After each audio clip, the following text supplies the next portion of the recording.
একজন যুবকের যাত্রা, যৌন শক্তি বৃদ্ধির গল্প। রাশেদ ছিল গ্রামের একজন তরুণ, বয়স ২-৫।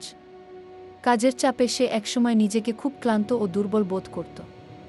বিশেষ করে স্ত্রীর সঙ্গে মিলনের সময় খুব দ্রুত ক্লান্ত হয়ে পড়ত, আর স্বপ্ন পূরণ হতো না।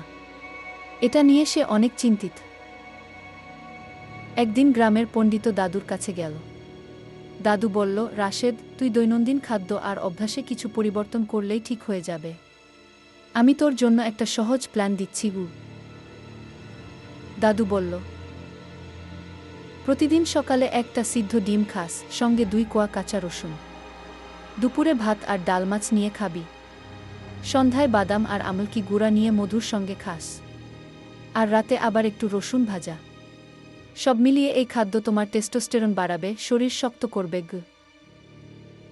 দাদু আরও বলল, প্রতিদিন 2 মিনিট হাঁটবি, মাঝে মাঝে হালকা স্কোয়াট করবে। যখন মিলনের সময় অতিরিক্ত উত্তেজনা আসবে, তখন থামবি, শ্বাস নেবি, তারপর আবার শুরু করবি। এই স্টপ স্টার্ট পদ্ধতি তোমার সহজশক্তি বাড়াবে। রাশেদ ধীরে ধীরে নিয়ম মেনে খাদ্য ও ব্যায়াম শুরু করল। প্রথম 7 দিনে সে দেখল শক্তি কিছুটা বাড়ছে, পরের সপ্তাহে মিলনের সময় একটু দীর্ঘ হচ্ছে। 15 দিন পর স্ত্রীর সঙ্গে তার সম্পর্ক আর আগের মতো ক্লান্তিকর লাগছে না, বরং আনন্দদায়ক হচ্ছে। 1 মাস পর রাশেদ সম্পূর্ণ পরিবর্তিত হয়ে উঠল, শরীর চাঙ্গা, মনোবল বাড়ল, আর মিলনকাল অনেক গুণ দীর্ঘ হল। সে জানল, শুধু খাবার নয়, নিয়ম, ধৈর্য আর মানসিক প্রস্তুতি তার সাফল্যের চাবিকাঠি।